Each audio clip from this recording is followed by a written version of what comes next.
Hello guys, ayan yung in-order kong washing machine, ay dryer sa Shopee. Ito diniliver to ng motorcycle, so mag-unboxing tayo. Sakto at naglalaba ako ngayon, kailangan ko i-dryer mga kumot. Ito namang washing machine na ito, nabili ko din to sa Shopee.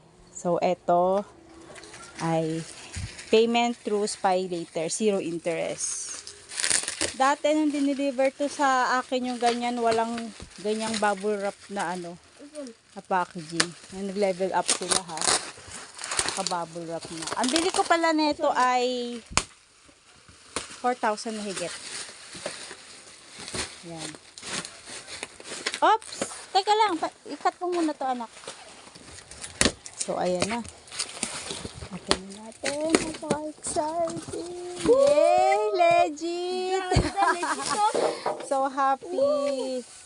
May dryer na ako. Pwede kayo orderin ng rep. Ba't yan to? Sa Shopee. Lulusot yung ano mo kami. So eto regalo ko sa sarili ko. Ayan. Utang yan SpyLater. So sa mga mag-order, pumunta lang kayo sa mga official store para hindi kayo ma-scam. At ugaliin mag-unboxing kapag dumating sa inyo yung parcel. Thank you!